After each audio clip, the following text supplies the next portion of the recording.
This molecule. Beautiful, right? It's probably in the coffee or tea you're drinking right now. But don't worry, it's not poison, it's a carb.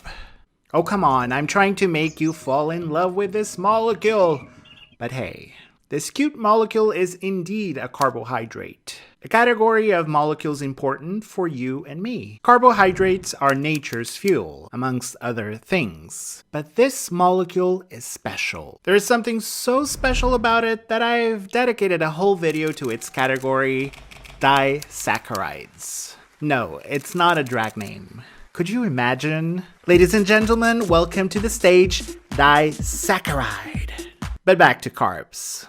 Let's quickly describe what carbohydrates are and how they are related to disaccharides. Carbohydrates are molecules made up of carbon, hydrogen, and oxygen, three elements which form the very foundation of life. Carbs serve three main purposes: as sources of energy, stores of energy, or as structural units. They can be divided into three main groups: monosaccharides, our friends disaccharides, and polysaccharides. Now we're going to be focusing on the main reason why you clicked on this video: disaccharides. We'll break this term into two. Saccharides is just a fancy word for sugars or carbs. Di is a prefix used in words for when we want to say two. So a disaccharide is a carbohydrate made up of two sugar molecule units, which are called monosaccharides. See what I did there?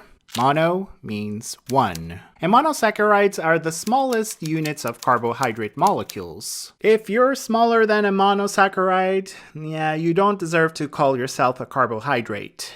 So when one monosaccharide meets another monosaccharide, they usually form a bond through what we call a condensation reaction. They do that via two OH or hydroxyl groups found in these monosaccharides. The molecules form a bond by one of them giving up one of their hydrogens and one of them being a bit more generous and giving up its entire OH or hydroxyl group. The hydrogen from one molecule and oxygen and hydrogen from the other form a bond of their own to make the most famous molecule of them all, H2O, or water. The bond between the two simple monosaccharide sugars is known as a glycosidic bond, right where this oxygen lies. Aw, looks like they're giving hands.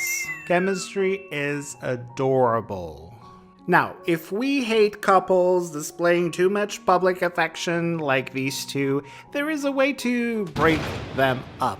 And that is done through a hydrolysis reaction. All we have to do is introduce them again to a molecule of water. The water provides the hydroxyl group, or OH, for one molecule, and the hydrogen, or H, for the other, to break apart the bond, causing the molecule to return to its original two components. To make this breakup more efficient, we can introduce a glycosidase, an enzyme which normally facilitates the hydrolysis reaction. Okay, enough. This is starting to feel a bit sad. Let's go back to something more cheerful. Back to the part where we talk about disaccharides and when molecules meet, blah blah blah. There are three major types of disaccharides: sucrose, lactose, and maltose. All three have something in common. They all have 12 carbon atoms, 22 hydrogens, and 11 oxygens. Let's begin with sucrose, which you would find in things like your table sugar. Fructose and glucose are combined together naturally within plants to create sucrose, which is then extracted and refined to make the sugar you put in your tea. Then we have lactose, the sugar that is found within milk or dairy products.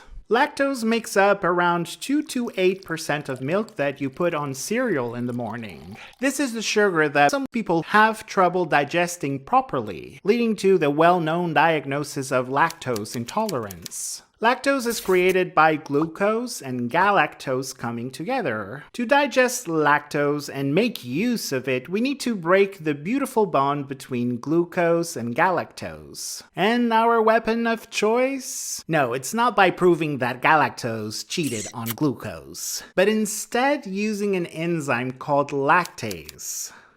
Finally, we have maltose, aka malt sugar, which is not commonly found in food items. Instead, it is created during the digestion or breakdown of starch. Starch is that big carbohydrate molecule found in potatoes. Maltose is made up of two molecules of glucose linked together.